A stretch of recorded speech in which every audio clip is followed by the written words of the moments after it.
02. Université des fourmis 2. L'ironie d'une vérité biblique. Toi qui es paresseux, va voir la fourmi. Observe son comportement et tire-en une leçon de sagesse. La fourmi n'a ni surveillant, ni contremaître, ni patron. Pourtant, elle amasse de la nourriture pendant l'été. Au temps de la récolte, elle fait des provisions. Proverbe 6, 6-8, NFC. Toi qui es paresseux, va donc voir la fourmi, observe son comportement, et tu apprendras la sagesse. Elle n'a ni commandant, ni contremaître, ni chef. Durant l'été, elle prépare sa nourriture. Au temps de la moisson, elle amasse ses provisions. Proverbe 6, 6-8 BDS. Dans ma quête pour comprendre certaines choses et événements autour de moi, le Seigneur Jésus-Christ m'a envoyé à l'université des fourmis. Je le sais quand il commence quelque chose de nouveau avec moi, et j'ai donc préparé mon esprit pour une autre révélation explosive. Il est important que nous reconnaissions le Saint-Esprit comme notre professeur et notre entraîneur. Chaque fois que nous sommes confus ou que nous ne sommes pas en mesure de définir notre position dans le pendule de Dieu pour le moment, le Saint-Esprit est toujours disponible pour nous enseigner. Il nous enseignera par la parole écrite de Dieu, car c'est ainsi que le Seigneur l'a ordonné. Je vous invite à vous joindre à moi dans ce voyage. Nous allons l'apprendre ensemble, car je n'écris pas pour vous ce que j'ai appris, mais ce que le Seigneur m'enseigne actuellement. J'ai souvent entendu des orateurs publics et même des pasteurs dire « Pour réussir, il faut s'identifier aux gens qui réussissent. Pour être grand, il faut rester en contact avec un grand mentor. » Ceux qui peuvent se le permettre envoient leurs enfants dans des écoles très chères, avec une reconnaissance et une réputation internationale élevée. Les autorités scolaires recommandent les étudiants au quotient intellectuel élevé. Et ce sont eux qui se voient offrir une bourse. On dit que la grandeur est contagieuse. Ils affirment que l'association détermine votre élévation. Selon leurs propres termes, nous devrions aller voir les lions, les girafes, les éléphants et les hippopotames pour apprendre le succès. Le Saint-Esprit, à sa manière caractéristique, semble être en désaccord avec ce principe. Oui, il faut se rappeler que l'amitié avec le monde et ses systèmes est une inimitié envers Dieu. La Bible nous apprend que nous ne pouvons apprendre les principes qui mènent à la grandeur divine qu'en observant de près les activités d'une petite personnalité qui gravit les échelons de l'élévation sociale en dépit de ses ressources limitées. La fourmi n'est pas dotée d'une grande force. La fourmi n'est pas douée d'une grande charpente corporelle. La fourmi n'a pas beaucoup de ressources. La fourmi n'a pas la protection naturelle d'une épaisse carapace comme la tortue. Elle n'est pas en sécurité sous l'océan comme le gallois, et elle n'a pas une peau très dure comme le buffle. Une autre chose importante est qu'elles n'ont pas de chef. Il n'y a personne pour les réveiller le matin et leur rappeler l'appel de leur devoir quotidien. Malgré tous ces défauts, les fourmis parviennent à atteindre leurs objectifs et à subvenir aux besoins de leurs enfants dans les circonstances les plus difficiles. En tant que pasteur, je dois apprendre que pour comprendre les luttes du ministère, je dois mieux observer les petites églises et les pasteurs qui m'entourent. Malheureusement, ces petits pasteurs ne sont pas assez riches pour écrire des livres. Alors, tout ce que nous avons en circulation, ce sont les livres des grands pasteurs.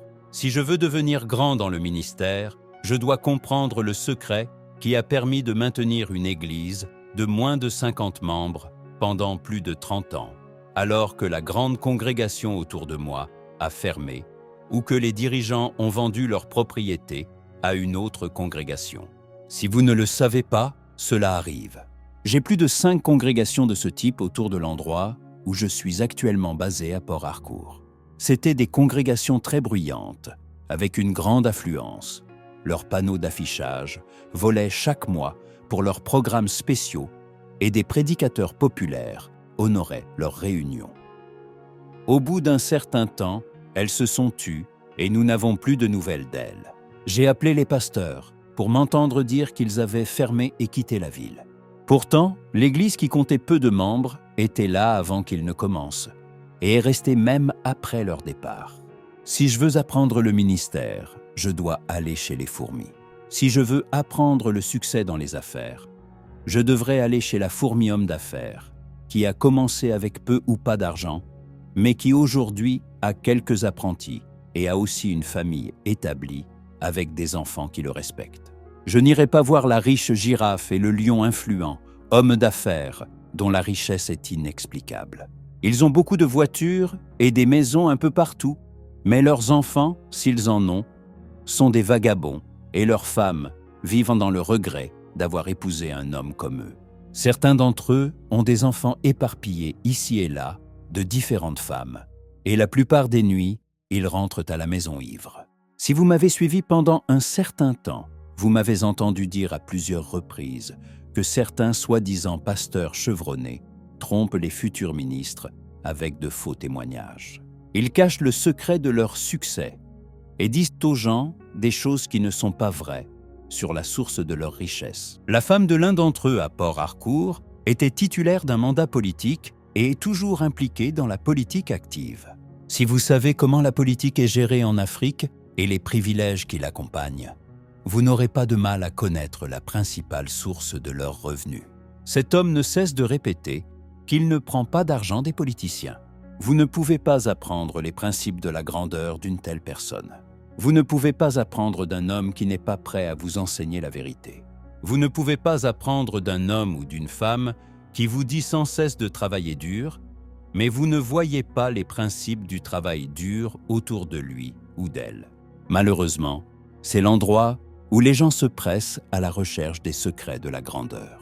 Laissez-moi vous dire, et je me moque de ce que vous en pensez, que vous commettez une grave erreur si vous allez actuellement à l'université des lions, des girafes ou des éléphants. Ils sont nés avec des choses que vous ne pouvez pas emprunter. Si vous n'avez pas un long cou, vous ne pouvez pas apprendre à utiliser un long cou. Si vous n'avez pas de griffes puissantes et de muscles bruts, vous ne pouvez apprendre dans aucune école à utiliser ce que vous n'avez pas. Si vous n'avez pas un grand corps, aucun régime ne pourra vous rendre aussi gros que l'éléphant. Est-ce que je parle en parabole? Pourtant, quelle que soit votre taille et vos limites, vous pouvez apprendre de la minuscule fourmi.